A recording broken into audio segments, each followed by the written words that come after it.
Halo semuanya, di sini saya Laurentius Oktan Vito Kurniawan dari Universitas Negeri Surabaya, mahasiswa Ilmu Komunikasi. Kali ini saya akan podcast tentang permasalahan bernegara. Nah, di sini saya nggak sendirian, jadi saya ditemani sama teman saya. Monggo perkenalan dulu. Perkenalkan, nama saya Fikri Adriansyah, asal Jember. Nah, Mas Fikri ini mahasiswa Universitas Negeri Jember. Dia mahasiswa akhir, mahasiswa tua. Ya bener kan? Betul. Ya betul. Mahasiswa tua semester akhir. Jurusan hukum ya, Mas? Ya betul. Jurusan hukum. Berarti sudah masuk skripsi gitu ya? Yes, benar. Oh. Nek, magang kemarin piye magang, Mas? Magang kemarin Aman. aku ngambilnya sih di pengadilan negeri. Aman sih, alhamdulillah. Oh, aman. Banyak ilmu yang didapat lah. Dapat uang enggak, Mas? Ya itu omongan belakang lah itu. Oke. Ya setidaknya saya ada gambaran buat magang besok. Amin. Amin. Terus Oke. skripsi gimana skripsi? Ya lancar sih sebenarnya, cuman terhambatnya di dosen sih. Oh, apa, Mas? Dosennya cuti. Oh, jadi nggak bisa bimbingan. Nggak bisa, udah seminggu lebih ini udah. Waduh, itu repot itu. Susah. Masuk bab berapa berarti? Sudah dihitung mau sempro sih, harusnya gitu sih. Wah, itu dia. Amin. Itu. Amin. Wis pokok ndang. Oke. Ya, untuk kali ini ya seperti yang disebutkan di awal tadi ya, kita mau membahas tentang permasalahan bernegara. Oke. Nek, menurut Mas Fikri apa? Negara ini tuh gimana? Kalau saya lihat dari sisi hukum mungkin ya, karena emang prodi saya emang Wah, prodi hukum. ngerti. Ampun. Banyak sih kasus tuh yang melibatkan anak-anak muda zaman sekarang itu, kayak contohnya apa namanya, tawuran, terus pencabulan, sama apa lagi tuh,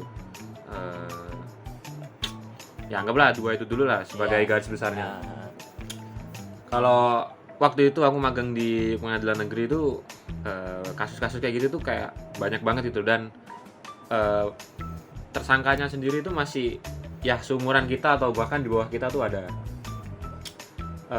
Dan juga kalau ditanya masalah bernegara gitu ya, mungkin itu bener-bener serius lah sekarang tuh. Apa ya ngomongnya ya, kayak kenapa kok bisa remaja-remaja zaman sekarang itu melakukan hal-hal yang ya itu ya benar, kok bisa lah melakukan apa ya ngomongnya ya, perlakuan kayak gitu tuh. Dan juga bahkan kasus terbaru lah, kita bilang kasus terbaru yang mungkin sudah familiar di telinga kita itu kayak Mas Arya, terus sama siapa lagi tuh yang anaknya itu loh, anu pajak. ya itulah anak pajak itulah. David. Ya. David, ya. Saudara David itu, Ya. dia kan apa ya ngomongnya ya, kalau kita lihat videonya, mungkin semua orang juga sudah lihat videonya lah, gak ada etika sama sekali atau Nggak ada adab sih jadi. ya bener. Kayak apa ya? Kayak iku manusia bukan hewan ngono lho. Tapi kok kamu memperlakukan manusia seperti hewan ngono. Kan Ya. iya kan gitu kan. Benar.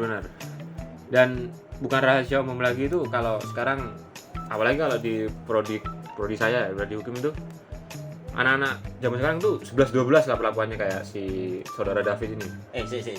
David iki korbane, Mas. Oh. Salah. Mario dan Agnes. David iki korbane. Nah ya betul, maaf. Nah, Nah enggak, itu aku sing salah sih. kayak emang anu ini, Anu.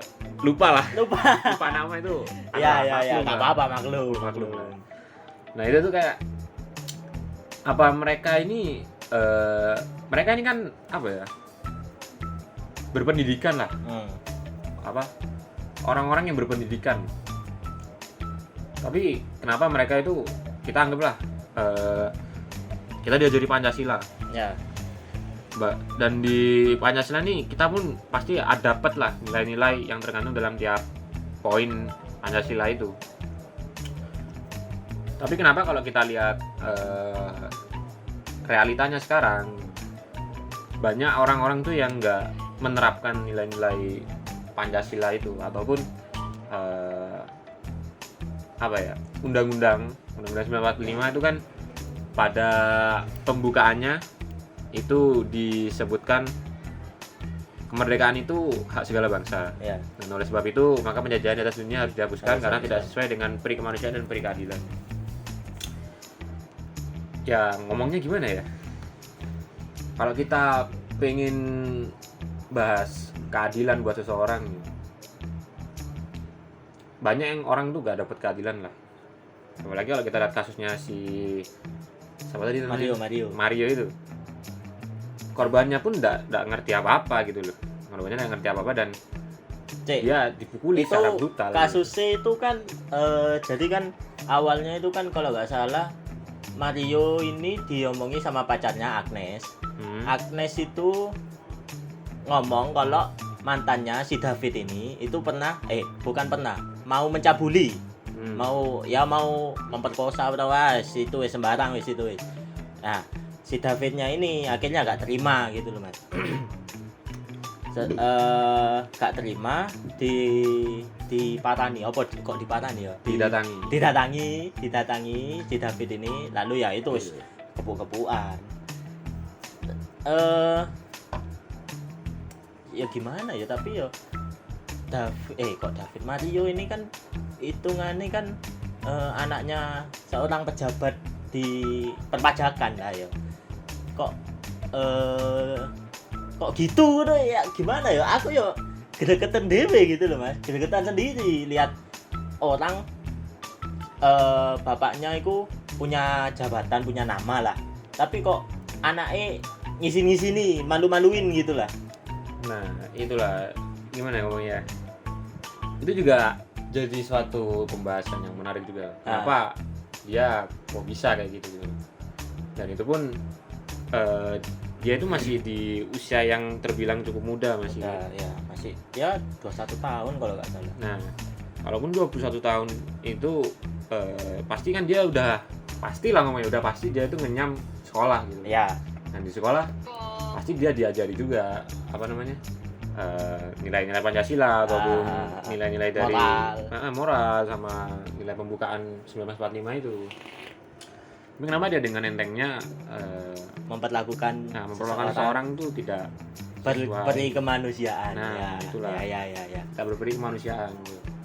Padahal sudah seyogyanya itu kita kan oke lah kalau ada masalah selesain baik-baik lah, mediasi lah gampangnya. Kita mediasi gitu.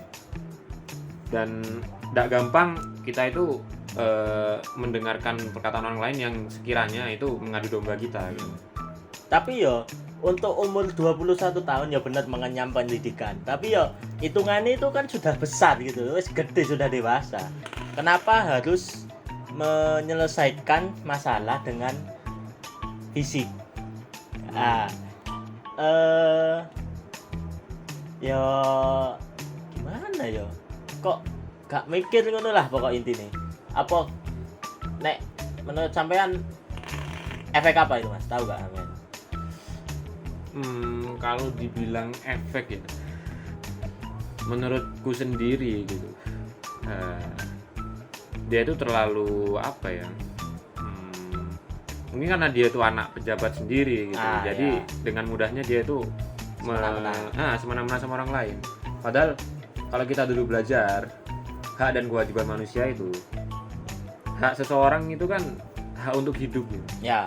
Dan mestinya lah ya, dia itu juga menghormati hak orang lain untuk hidup gitu. Bukan malah kayak sekarang lah, kayak korbannya itu udah masuk rumah sakit. Alhamdulillahnya juga udah mulai sempat koma kan. Sempat koma, dan alhamdulillahnya juga sekarang udah mulai membaik gitu. Tapi malah dia merusak hak orang lain untuk hidup lah. masih alhamdulillah korbannya itu gak sampai Nggak meninggal. sampai meninggal. Menurut gue ya karena efek tadi, karena dia anak orang kaya dan dia bisa semena-mena lah sama orang lain. Jadi dia nggak berpikiran untuk ya udahlah gitu. Aku juga punya privilege dan apapun Ya, yang ya. bisa bantu aku kalau misalnya aku kenapa gitu. Jadi dia kesannya menyepelekan orang lain. Menurut gue ya kayak gitu. Ya. Tapi kok bisa ya, kok bisa sih tetap, kenapa kok bisa gitu loh, kok bisa panas sama kata-kata yang masih katanya. Nah itu loh, kan belum tentu itu hal yang sudah apa ya, hal yang kan tadi awalnya David ini katanya mau melecehkan si Agnes ini ya, kan itu masih katanya, belum benar-benar sudah terjadi. Kalau sampean di posisi itu piye mas? Ya kalau aku juga balik lagi kalau misalnya aku lihat dari sisi hukum gitu. Ada namanya itu praduga tak bersalah lah. Jadi hitungannya selama itu masih mengandung unsur tidak yakin atau masih apa, angan-angan lah, apa gimana ngomongnya? Masih praduga lah. Ya, masih dugaan lah. Masih dugaan itu tanpa dasar yang jelas gitu. Aku masih mencerna lah. Masih mencerna informasi itu, bukan langsung menelan mentah informasi yang baru didapat kayak gitu. Mungkin posisinya si Mario ini karena dia emang itu tadi balik, dia itu punya privilege dan sebagainya dan gampang menyepelekan orang lain. Pasti sifat yang satunya lagi yang yang harusnya dia itu mencerna informasi dengan cermat dengan mencari dasarnya itu pasti pun nggak ada juga pasti. Secara agak langsung itu pasti nggak ada juga. Itu kayak gitu. Jadi dengan gampangnya dia itu mencerna informasi yang tanpa dasar gitu. Tapi sampai ada pacar kan ya mas? Ya. Ada pacar. Tapi kalau misalnya apa ya, secara sosial lah ya, secara sosial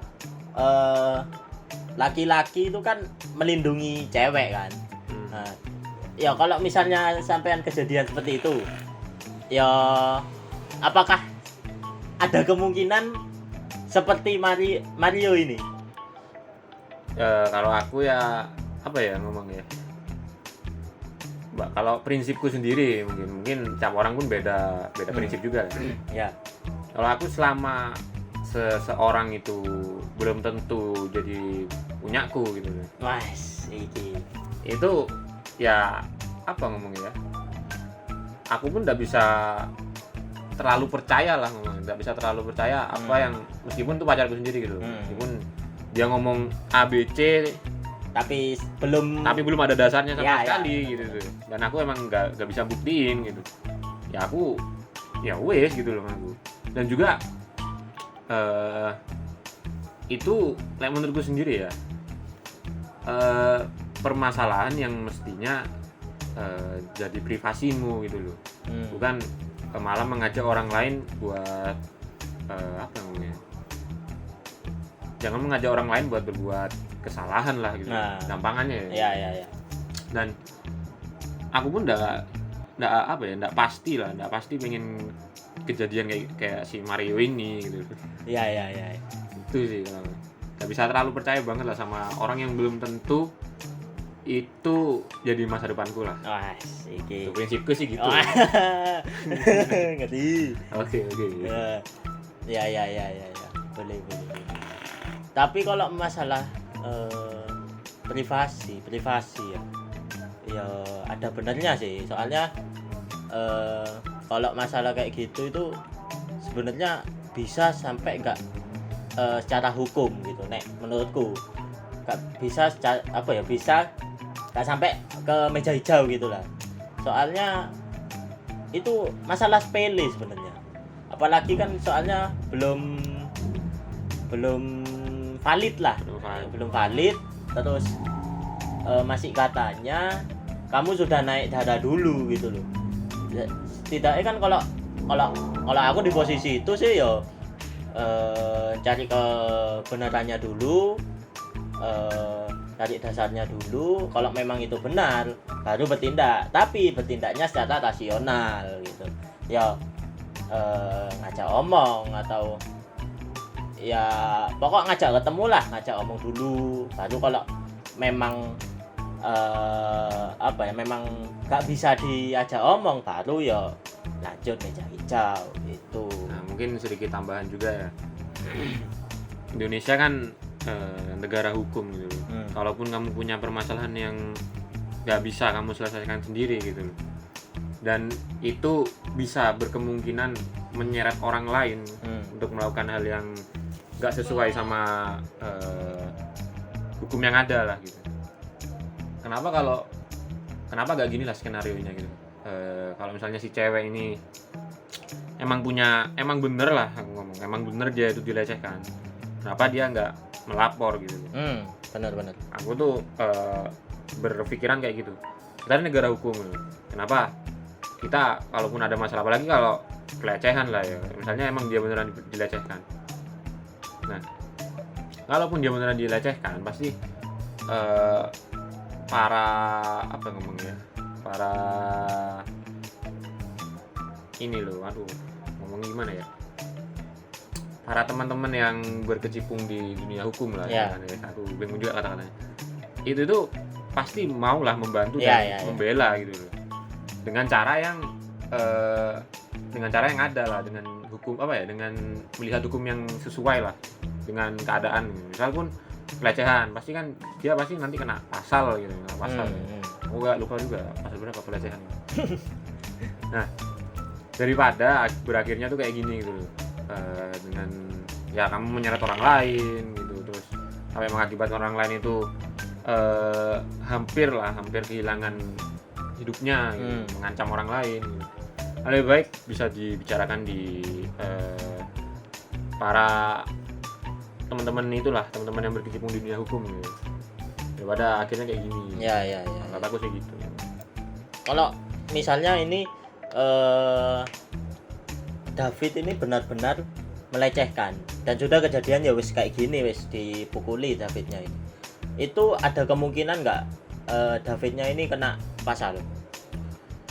Kalau beneran terbukti pasti kan dia kena hukuman lah, entah itu penjara ataupun dia dimasukkan di lembaga buat anak-anak yang di bawah umur itu. Soalnya kan posisi kan si cewek sama si korban ini kan di bawah umur masih hitungannya, kecuali si Mario. Pasti kalaupun dia beneran kena gitu, beneran terbukti dia itu melecehkan. Kalau si cewek ini lewat bantuan hukum, pasti efeknya ya gitu, dia si korban ini tadi pasti kena hukuman dan semuanya pasti berakhirnya lah damai lah. Dengan damai itu dalam artian si David ini kena hukuman, si ceweknya ini dapat keadilan gitu. Gitu. Ya, tapi kalau masalah berdamai di Indonesia ini kok kalau menurutku itu apa ya, Mas? Hukumnya kok kentang ngono ya, Mas? Terkait damai di Indonesia yang kadang itu gak menemukan win-win solution gitu. Sebenarnya itu tergantung ini lah. Kalau menurutku sendiri loh ya, misal ada dua orang yang saling bermasalah gitu, akhirnya dia gak menemukan terjalan tengah. Terus dia dia melakukan mediasi dulu lah biasanya. Dia melakukan mediasi sampai mestinya itu win-win solution. Nggak pernah aku nemu, masih belum nemu orang yang ngadu ke ranah hukum itu nggak menemukan win-win solution. Kenapa kok di Indonesia orang-orang itu nggak kena win-win solution. Mungkin menurutku itu karena satu, pihaknya itu nggak menerima, pertama menerima hasil dari mediasi itu. Terus yang kedua, menurut pihak ini itu tuh malah merugikan dia gitu. Padahal menurut jalur hukum sendiri itu udah ya bener win-win solution gitu. Dan terkadang kalau kita lihat sekarang kan apapun yang kita lakukan itu diupload di media sosial. Ya lah, jejak digital. Nah, jejak digital kayak gitu. Dan akhirnya malah orang-orang ini kan menjudge, wah ini nggak adil nih, wah ini nggak adil nih. Tapi kalau dari kacamata hukum, itu tuh udah win-win solution gitu. Aku pihak ini tuh menurut ranah hukum tuh yang nggak rugi, pihak satunya juga nggak rugi, benar-benar ya udah win-win solution. Tuh kalau dari kacamataku nih. Cuman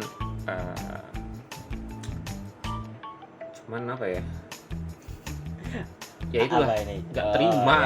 Emang dasar itu kan, emang dasarnya orang itu kan kadang nggak terimaan gitu.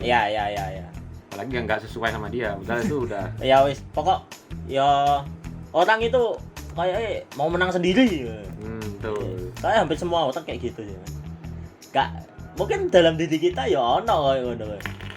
Tapi ya gimana cara kita berpikir secara rasional, itu aja. Dan juga aku balik lagi ke aku balik lagi ke obrolan yang aku lagi magang itu, banyak remaja-remaja yang di bawah umur tadi. Anggaplah kayak sudah masih di bawah umur kok udah melakukan hal kayak gitu gitu. Terus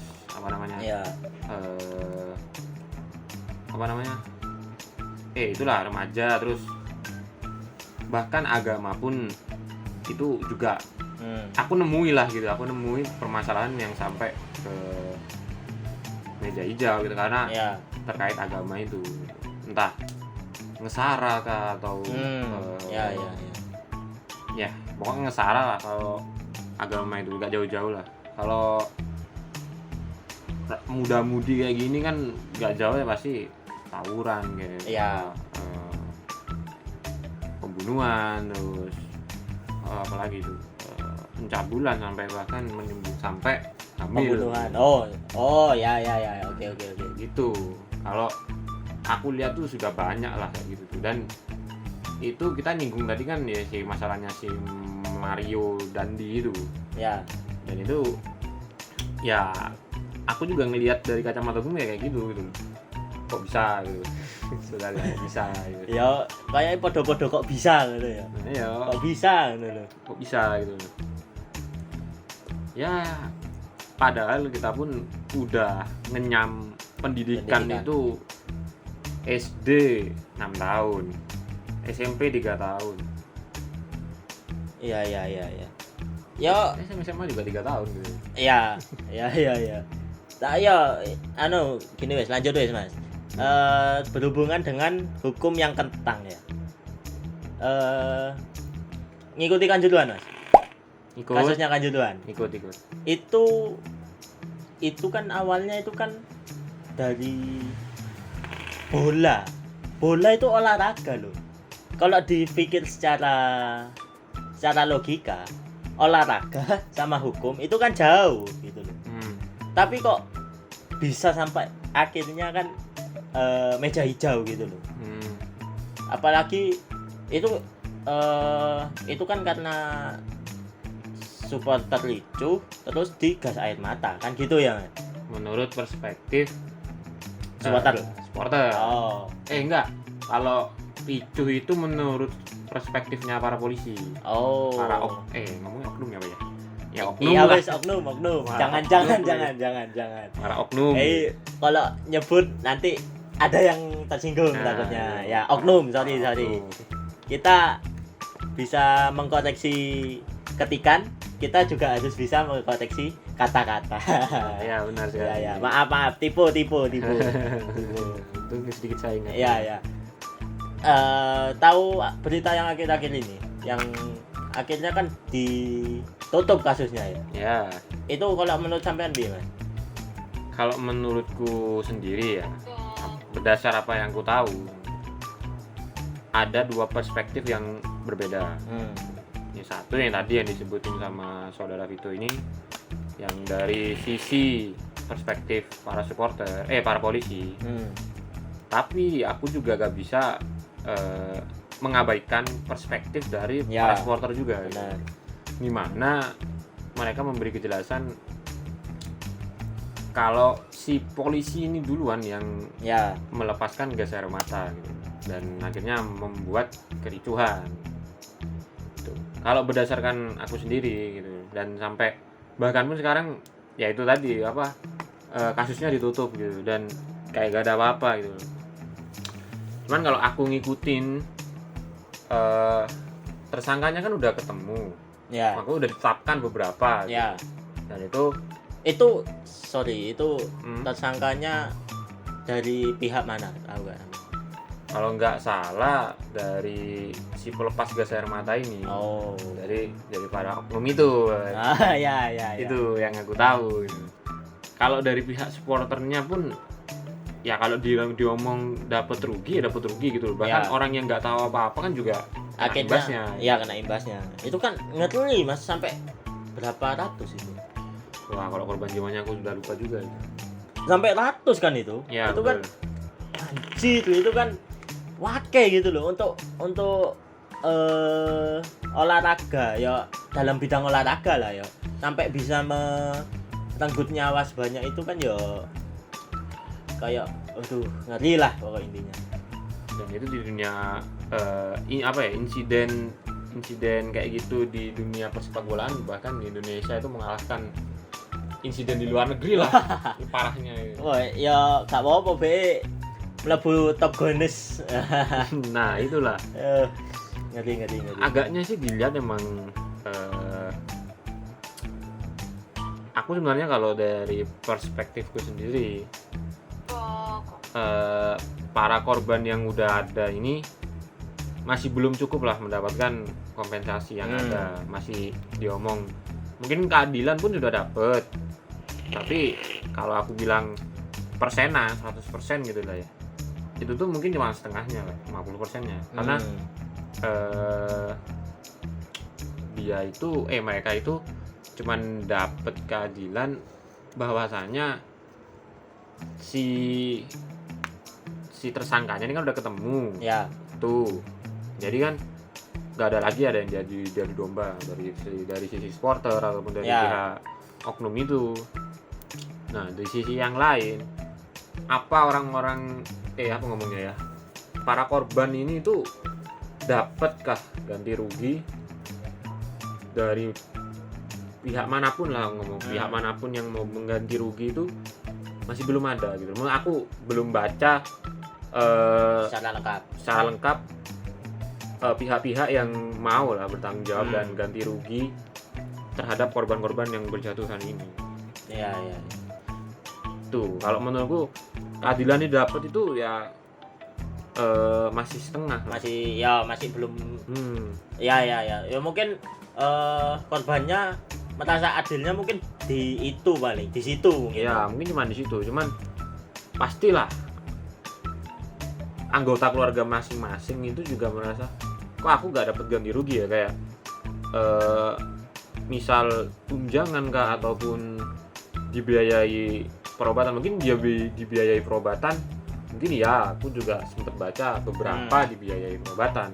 Cuman buat orang-orang yang sudah ditinggalkan lah, kayak sudah meninggal atau gimana, itu apa udah dapat ganti rugi yang sepadan dengan apa yang terjadi gitu. Yang terjadi pun yang cuman tersangkanya udah ditetapkan doang gitu. Dan sekarang case-nya pun ditutup gitu karena tersangkanya udah ketemu. Cuman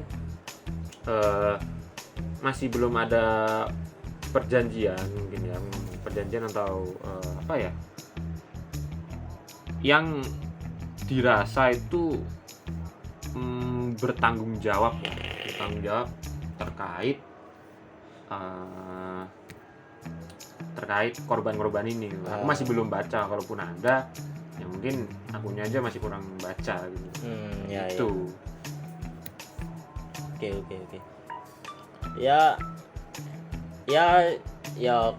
kasus ya itulah ya beberapa yang terjadi di Indonesia ya. Ya berarti kesimpulannya orang Indonesia ini belum mengamalkan peraturan-peraturan undang-undang yang ada itu dengan baik, dengan cara baik ya. Betul. Masih apa ya ngomongnya ya,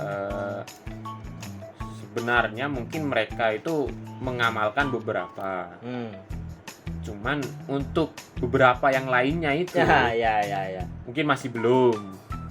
Dia omong masih belum ini mungkin ya juga dipengaruhi dengan beberapa faktor yang ada gitu. Cuman aku juga mau jelasin faktornya juga gak bisa gitu. Kan tiap orang kan beda. Buat tanggapnya. Ya. Dan apa ya, di Indonesia sendiri itu terkhususnya ya buat para remaja yang ada gitu. Ya kalau bisa mungkin mulailah kalau dia mau belajar sih ya sudah belajar gitu ya. Cuman mulailah mengamalkan nilai-nilai yang ada gitu. Entah itu menghormati orang lain atau apa. Tapi kalau misalkan cuma belajar aja tanpa implementasi, tanpa implementasi ya percuma. Gak ada teori, gak ada praktek ya buat apa gitu kan ya Mas? Ya betul. Ya. Tapi ya kayaknya nek misalnya kalau orang-orang seperti yang di kasus-kasus yang sudah disebutkan sebelumnya mungkin sudah mengamalkan dengan baik, mungkin Indonesia damai mungkin ya. Ya semoga lah. Kita kan udah bisa menyuruh seseorang buat melakukan yang kita mau. Ya. Itu. Wah, seru. Ya udah, ini cukup pembahasan malam ini, hari ini ya, supaya nggak ngelanyar, nggak pembahasannya kemana-mana, keluar jalur. Ya udah, saya tutup dengan di sini Mas Fikri. Baik, makasih. Terima kasih banyak Mas Fikri sudah menemani podcast hari ini. Saya ucapkan terima kasih. Yuk, sama-sama. Oke, terima kasih. Dadah. Bye.